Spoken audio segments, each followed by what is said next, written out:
Hello and welcome to Tipsy VP episode 3rd April 2020, a weekly show where we share tips and tricks on how to improve your social media. Tipsy VP is brought to you by Virtual Palace Marketing, the digital marketing agency that helps small businesses go digital. I'm doing this from home today because it's COVID and it's MCO, and it's not nice to go to office, although there's nobody in office, and it's not dangerous at all, but the danger of MCO these days is not COVID-19 itself, but it is the judgment of everybody else who's staying at home and cannot get out. So I'm home. This week's weekly Tipsy: 5 ad copies that convert. Ad copies meaning advertisement copies, advertisement descriptions. First time impressions on an ad matters, right? This is where you need a bold, clean, striking visual that stops the thumb from scrolling. People scroll. Oh, what is this? Amazing. But what comes after is the most important, because you caught their attention already, right? The part where people say, now you've caught my attention, what are you about? This is where a good copy comes into play. Today, I will share 5 copywriting ideas that will increase your conversion. We need that conversion. The copywriting helps make it, increase the chance of conversion. Number 1, use storytelling ads. Not all ads are about selling. This is very important. Not all ads are about selling. Since Facebook demoted its visibility of pages and Instagram business accounts years ago, a good way to increase visibility is by turning them into ads. So you kind of like boost your post or something, get it out there, people see it, people find it valuable, and they follow your page. When they follow your page, they consume more. Eventually, it will appear in their newsfeed. This is the key. Just because they follow you does not mean that it will automatically appear top in the newsfeed. You also have to go through the next hurdle, which is the part where people need to consume your content. If you don't consume your content, you still will not be able to appear. Right, so what storytelling ads does is it is a way to tell your audience or potential audience that you are more than just a brand selling something to someone. You are also an industry thought leader. You are creating value to your people without asking for anything in return. That is very important because that is what social media is about. And running ads that has storytelling in it is very crucial. Number 2, ask a question that the user is thinking. When you start with direct questions that get readers react positively to you, immediately you already have their attention. They will continue to read your content or do what you want them to do to get the answer they want. Some questions are like, for example, struggling to cook a decent meal. We're all stuck here, right, at home, and we can only go and buy groceries, and half the restaurants are closed, and we have all the time. Most of us have all the time, and what we can do is learn to cook, right? So, but the thing is, being the city people we are, most of us have never gone beyond the microwave and oven kind of kitchen. Now we have to open up stove fire and actually do cooking. And the first thing that pops into mind is, I don't know how to cook. So if the question says, struggling to cook a decent meal, most people will like, yeah, I am. Then once you get them saying yes, they will immediately want to know what is the answer that they're providing them. The next one will also be like looking to build a website, but don't know the first thing about it. Website building can be very, very complicated to some people because they don't know, most people don't even know the difference between a domain and hosting. What is the difference? Why do people have to keep paying for domain and hosting even though I own the website, right? And how do you build a website on WordPress? What's the difference between WordPress and Joomla and Magento and Wix and Weebly, right? When you ask that question, the people who answer are the people who are interested in what you have to say. Follow that up with a call to action. Then you have a conversation that will come. So your call to action can be something as simple as just providing them the answer on the description itself, or clicking a link to your website that goes to a specific landing page that answers that specific question. For example, if struggling to cook a decent meal, right? And then you go to that site, and that site actually gives you a recipe for a very simple meal. Kind of like what Jamie Oliver does all the time, very simple meals, right? Like kids can, like those kind of meals that kids can cook. And then once they give you the meal, once you give them the recipe and direction to that meal, what happens is you're giving them a taste of what you can do. And then after that, when they like your recipe and they like how the recipe is done and they try the first time and they succeed in cooking it, and you sell them the book at the end, that is when they will buy. That is the way to increase the chance of conversion. You don't immediately try to sell them something. You give them a taste of it, give them a free sample. And if they like the free sample, and then they will want the rest. And when you look at websites, for example, right? Struggling to build a website. And if what you want to do is provide them with education on how a website is built, what are the steps to build a website?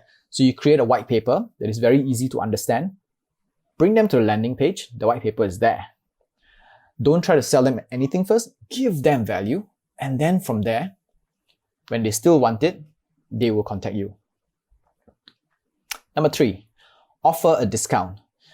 This is very straightforward, very clear-cut. Everybody wants to hear this because it's what sales is all about, right?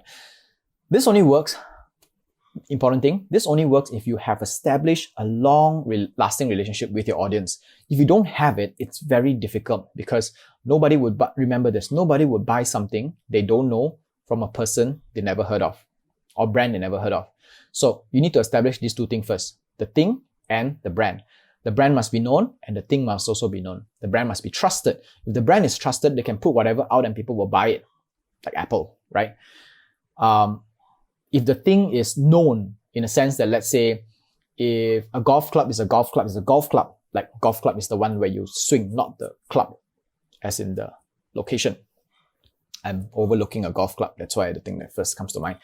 So anyway, if a golf club is a golf club, is a golf club, and they know that they need it, then the only matter is like what brand do they use, what are the features involved, and what benefits they get from there.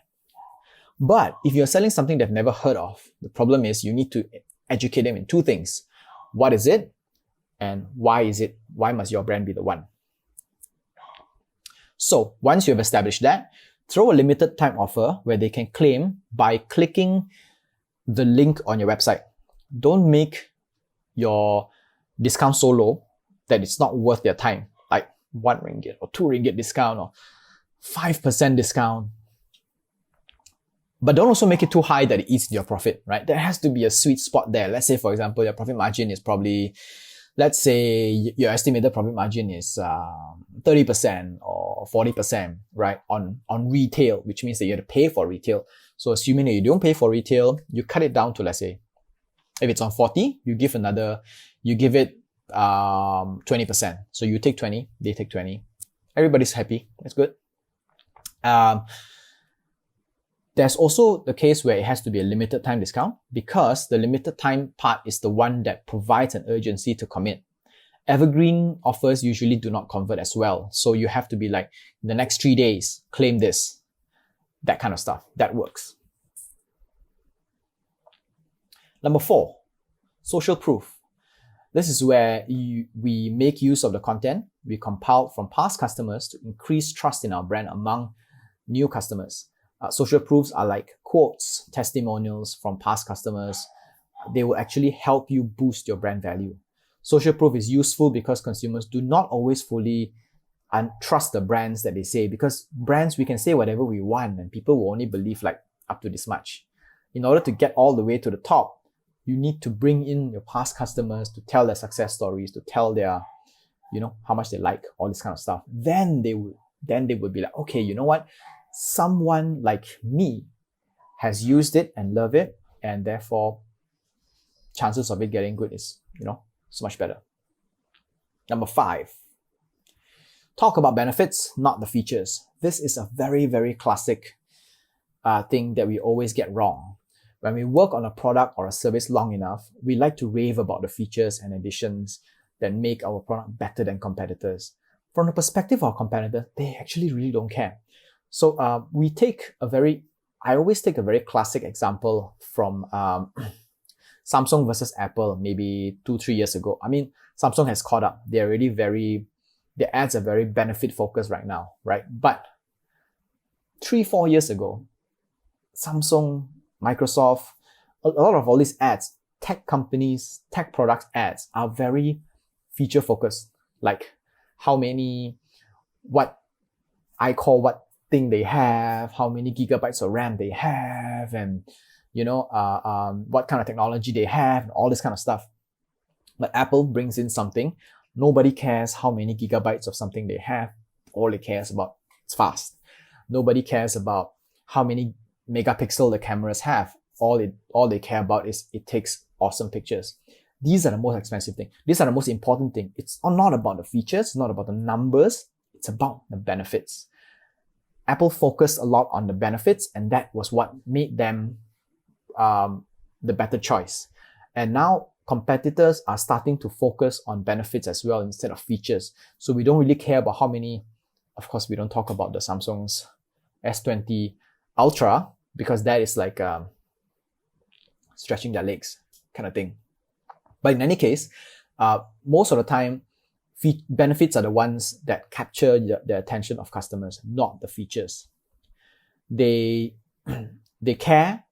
See, the thing here is that they care that your product will enrich their lives and make their task easier to perform. They care that your products will help them become the hero that they want to be. Here's also an important thing. Whenever you sell something to someone or you promote something to someone, they are the hero, not you. You are not the savior of it. You are just the Robin to their Batman. So when writing copies, focus on the benefits and enrichment they will receive rather than listing down cool features. So here's a recap on this week's Weekly Tipsy. 5 ad copies that convert. Number 1, use storytelling ads. Number 2, ask questions that the users is thinking. Ask them the question. If they say yes, you get their attention. Number 3, offer a limited time discount. Very important. But make sure that you have already established a relationship with your audience beforehand. Number 4, use social proof. Get testimonials from people, from past customers, quotes and everything. Put them out there. Gain a lot of trust. Number 5, talk about benefits and not features. It's not about the kind of features you put into your products, but the benefit they will gain from it. Right, so that's all for Tipsy VP this week. Tipsy VP Podcast is part of Social Media Weekly and is available on Anchor FM, Google Podcasts, Apple Podcasts, Spotify, Stitcher, and more. You can see that even though I've been doing this for 2 years, I'm still reading because our full videos are available on YouTube and post bits and clips on Instagram and Facebook. This is Tipsy VP episode 3rd April 2020. My name is Sean. Au revoir. Be safe in the MCO, and I'll see you out there, hopefully, in 2 weeks' time.